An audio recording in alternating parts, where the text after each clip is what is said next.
সবাইকে আমন্ত্রণ কুল স্পোর্টস 24-এ। শিরোনাম শুনছিলেন, আপনাদের সাথে আছি মাসুম রাব্বি। ভিগো ওয়্যার গার্ড প্রয়োজন মতো বাঁকানো যায়, অধিক চাপেও ভাঙে না। ভিগো। পুলিশি নিরাপত্তায় চট্টগ্রামে অনুশীলন শুরু করলো এইচপি ও বাংলাদেশ টাইগার্স। প্রথম 3 দিনের ম্যাচ বাতিল হলেও 29 জুলাই দ্বিতীয় ম্যাচ শুরুর আশা বিসিবির। তবে ঢাকা থেকে জাতীয় দলের ক্রিকেটারদের চট্টগ্রামে যাওয়া যেমন অনিশ্চিত, তেমনি বিদেশি কোচদের ঢাকায় ফেরাটাও। বন্দি দশা থেকে কয়েক ঘন্টার জন্য হলেও মুক্তি। কড়া পুলিশি পাহারায় চট্টগ্রামে অনুশীলন শুরু করলো এইচপি ও বাংলাদেশ টাইগার্স। চট্টগ্রাম মেট্রোপলিটন পুলিশের সাথে যোগাযোগ করেছিল বিসিবি। এখন থেকে কারফিউ শিথিলের সময়টা অনুশীলন চালিয়ে যাবে ক্রিকেটাররা। প্র্যাকটিস ম্যাচ খেলাতে চাই, ডেফিনেটলি আমাদের দরকার 8 থেকে 9 ঘন্টার রিল্যাক্সেশনের পিরিয়ডটা। তো সেটা তো আমরা এখন বলতে পারছি না। এটা আমরা অবস্থা বুঝে প্রতিদিনই আমরা খবর নিচ্ছি যে আমাদের সরকারের কি এখানে পলিসি আছে, সেখানে রিল্যাক্সেশনের, সেটা দেখে আমরা ওইভাবে প্র্যাকটিস ম্যাচ ঠিক করব। ম্যাচ বাতিল যা হবার হয়েছে। এখন 29 তারিখ 3 দিনের ম্যাচকে টার্গেট করছে ক্রিকেট বোর্ড। এর মধ্যে অস্ট্রেলিয়া চলে যাবে এইচপি। বাংলাদেশ টাইগার্সের সাথে ম্যাচ খেলার কথা জাতীয় দলের ক্রিকেটারদের। অধিনায়ক নাজমুল শান্ত সহ 8 জন ঢাকা থেকে কবে বন্দরনগরীতে যাবেন নিশ্চিত নয়। প্রতিদিনই দেখছি যে কিছু কিছু টাইম বৃদ্ধি পাচ্ছে, রিল্যাক্স করছে। তো এখন আমরা প্ল্যান করছি যে বাকি যারা এখানে আমাদের ক্রিকেটার বাকি ন্যাশনাল প্লেয়ার যারা আছে তাদের আমরা খুব শীঘ্রই পাঠিয়ে দেবো। এটা 2-1 দিনের মধ্যে আমরা চেষ্টা করবো তাদের পাঠাতে। হেড কোচ চন্দ্রিকা হাতুরু সিংহে সহ 3 বিদেশি কোচের ফেরাও অনিশ্চিত। যদিও ক্রিকেট অপারেশনস চেয়ারম্যানের আশা 3-4 দিনের মধ্যেই তারা ফিরবেন। ফোনে হয়তো কথা বলেছে ক্রিকেট অপারেশনসের ম্যানেজারের সাথে, টিকিট করছে তারা। 2-1 জনের ভিসা ইস্যু আছে, এগুলা হোপফুলি তারা কয়েকদিনের পরে শেষ করে ফেলতে পারবে প্রসেস, এবং এর পরে তারা চলে আসবে। নির্ধারিত সময়ে পাকিস্তান সফরে যাবে বাংলাদেশ দল। তার আগ পর্যন্ত চট্টগ্রামে চালিয়ে যাবে অনুশীলন। মূলত ম্যাচের আবহে প্রস্তুতি নেওয়ার লক্ষ্য টিম ম্যানেজমেন্টের। আমরা যেটা চাচ্ছি যে এগুলো সব শেষে যেটা দিয়ে শেষ করার কথা ছিল সেটা হচ্ছে যে ম্যাচ প্র্যাকটিস দিয়ে। তো সেটার জন্যই আমরা অপেক্ষা করছি।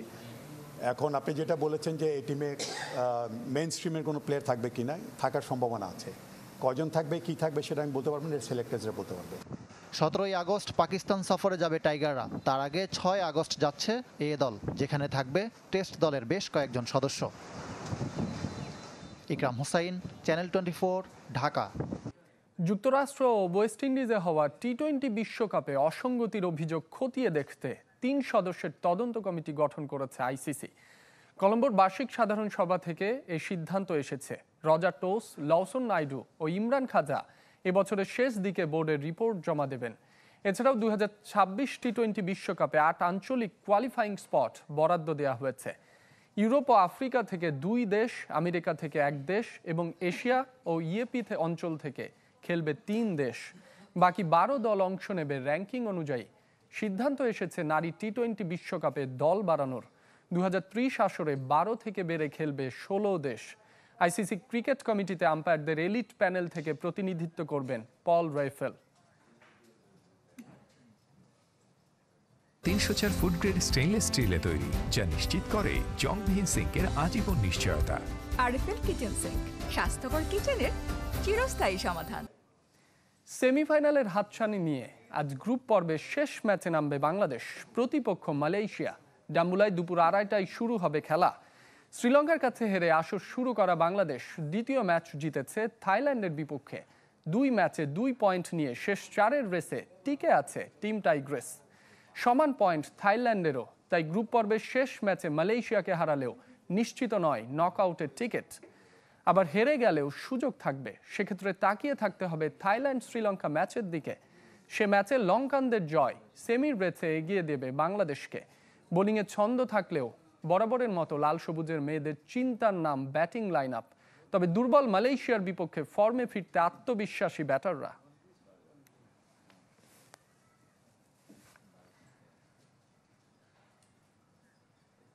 ফুটবলের খবর।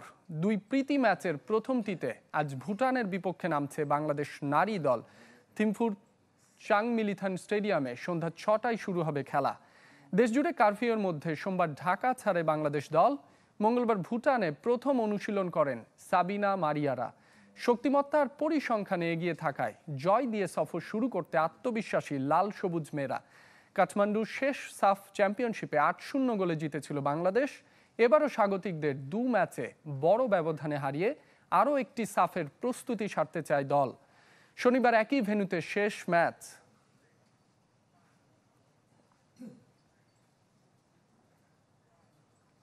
নতুন মৌসুমে আরও বদলে যাচ্ছে ঘরোয়া ফুটবল কাঠামো। ৩-এর পরিবর্তে ৫ আসর মাঠে গড়াতে চায় পেশাদার লীগ কমিটি। শুরুতে চ্যালেঞ্জ আর শেষে সুপার কাপ। ফেডারেশন নির্বাচনের আগে চ্যালেঞ্জ কাপের সাথে স্বাধীনতা কাপও শেষ করতে চান কর্তারা। চ্যাম্পিয়নশিপ লিগের দলের সংকট কাটাতে এবার প্রথম বিভাগ থেকে প্রমোশন পাবে ৪ ক্লাব। নতুন মৌসুমে ঘরোয়া ফুটবল কাঠামো আরও বদলে যাচ্ছে। ৩ থেকে বেড়ে আসর সংখ্যা হচ্ছে ৫।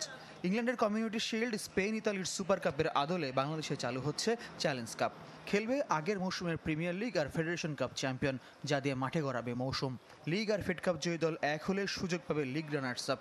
২ আসরের চ্যাম্পিয়ন বসুন্ধরা কিংসের প্রতিপক্ষ তাই মোহামেডান।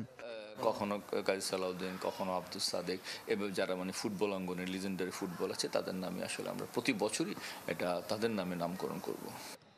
সেপ্টেম্বরে শুরু হবে মাঠের লড়াই। চ্যালেঞ্জ কাপের পর স্বাধীনতা কাপ। ২৬ অক্টোবর ফেডারেশন নির্বাচনের আগে টুর্নামেন্ট শেষ করার লক্ষ্য পেশাদার লীগ কমিটির। আবারও বিদেশি ফুটবলার ছাড়া হতে পারে স্বাধীনতা কাপ। বিপিএল এর ব্রাদার্স ইউনিয়নকে রেখে দেয় দল কমছে চ্যাম্পিয়নশিপ লিগে। সংকট কাটাতে প্রথম বিভাগ থেকে ৪ দল প্রমোশন পাবে বিসিএল এ। এরপরও থেকে যাচ্ছে শঙ্কা। কার আসছে তো আমরা এখনো শিওর নই, তবে আমাদের সিদ্ধান্ত ৪টি দলকে প্রমোশন দেয়া। দেখা যাচ্ছে হয়তোবা এমনও হতে পারে যে তাদের লাইসেন্সিং ক্রাইটেরিয়া তারা হয়তো লাইসেন্সিং ফুলফিল নাও করতে পারে। সুতরাং ৪টি দলকে প্রমোশন দিলে যারা বিসিএলে খেলার যোগ্য হবে সেটা কিন্তু এই মুহূর্তে বলা যাচ্ছে না। আসলে সম্প্রতি পেশাদার লীগ কমিটির গুরুত্বপূর্ণ সিদ্ধান্ত নির্বাহী কমিটিতে বদলে যাচ্ছে। কর্মকর্তা হিসেবে মেনে নিলেও ফুটবল প্রেমী হিসেবে এই ধারার বিপক্ষে ইমরুল হাসান। সাধারণ ক্রীড়ামোদ হিসাবে আসলে আমি পেশাদার লীগ কমিটির কোনো সিদ্ধান্ত যদি নির্বাহী কমিটিতে গিয়ে পরিবর্তিত হয়ে যায়, একজন সাধারণ ক্রীড়ামোদ হিসেবে আসলে আমি এটার পছন্দ করব না।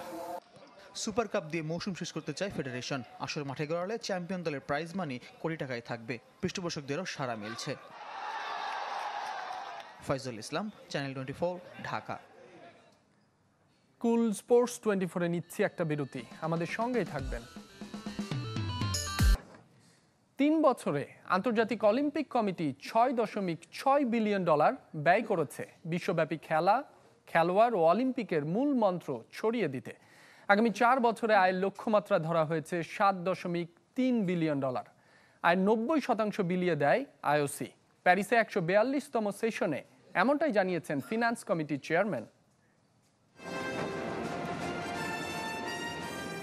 অলিম্পিকের দামামা বেজে গেছে। প্যারিসে অ্যাথলেট ও কর্মকর্তাদের ভিড় বাড়ছে, আর এই সময়টাকে আইওসি বেছে নিয়েছে 142তম সেশনের জন্য।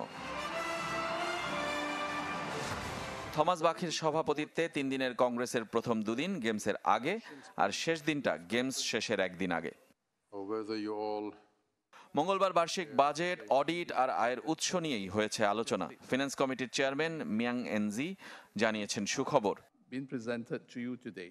2032 অলিম্পিক আসতে এখনো 8 বছর বাকি। এমনকি 2030 উইন্টার অলিম্পিকের স্বাগতিক শহরও চূড়ান্ত হয়নি, কিন্তু এখনই $620 মিলিয়ন আয় নিশ্চিত। তার আগের 4 বছর মেয়াদে $7.3 বিলিয়ন আয় নিশ্চিত করেছে আইওসি, যা আরও বাড়বে সময়ের সাথে সাথে। আয় যত বাড়বে তত বিলিয়ে দিতে প্রস্তুত আইওসি। 2021 থেকে 24 এই মেয়াদে $7.3 বিলিয়ন আয় হবে আইওসির। তার 90% অর্থাৎ $6.6 বিলিয়ন বিভিন্ন খাতে বন্টন করবে আইওসি। এরই মধ্যে সবচেয়ে বেশি $3.1 বিলিয়ন খরচ হবে অলিম্পিয়ানদের জন্য। তাদের স্বপ্ন পূরণের চেষ্টায় সঙ্গী হবে সংগঠনটি। $2.5 বিলিয়ন দেয়া হবে বিভিন্ন ক্রীড়া ফেডারেশন সদস্যভুক্ত দেশকে, আর $1 বিলিয়ন খরচ করা হবে যুব গেমস এবং অলিম্পিক মুভমেন্টের জন্য।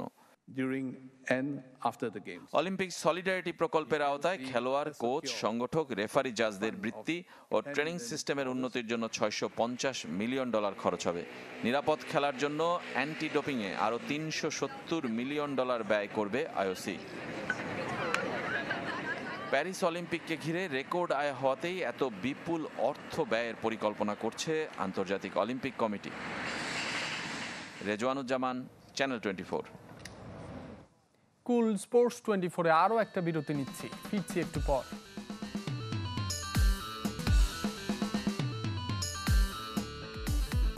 ফিরে এলাম কুল স্পোর্টস 24-এ। ক্যালেন্ডারের বেশি ম্যাচ রাখায় ফিফার বিরুদ্ধে আইনি ব্যবস্থা নিতে যাচ্ছে পেশাদার ফুটবলারদের সংগঠন ফিফপ্রো।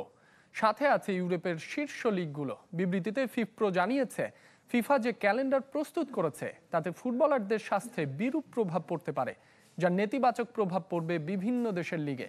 অভিযোগ করা হয়েছে, ফিফা শুধু নিজেদের টুর্নামেন্ট এবং এর বাণিজ্যিক দিক বিবেচনা করে সিদ্ধান্ত নিচ্ছে, যেখানে ফুটবলারদের স্বার্থ বা লিগগুলোর বাণিজ্যিক দিক বিবেচনায় নেওয়া হয়নি। সব দিক উল্লেখ করে ফুটবলারদের স্বার্থ রক্ষায় একজোট হয়ে ইউরোপিয়ান কমিশনে অভিযোগ জানাতে যাচ্ছে ইউরোপের লিগগুলো।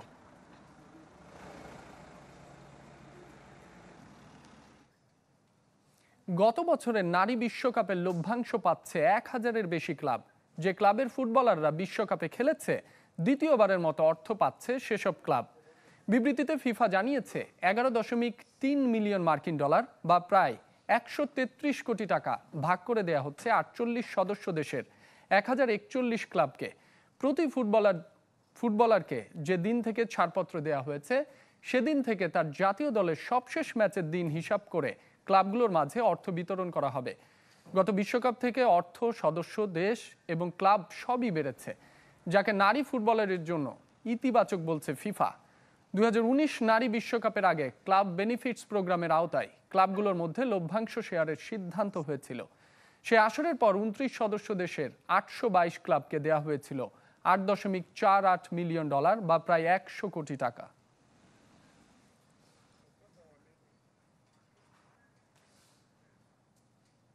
এই ছিল কুল স্পোর্টস 24-এ। খেলার সব আপডেট ও রিপোর্টগুলো দেখতে ভিজিট করুন facebook.com/sports24team এই পেজে। এতক্ষণ সাথে থাকার জন্য সবাইকে ধন্যবাদ।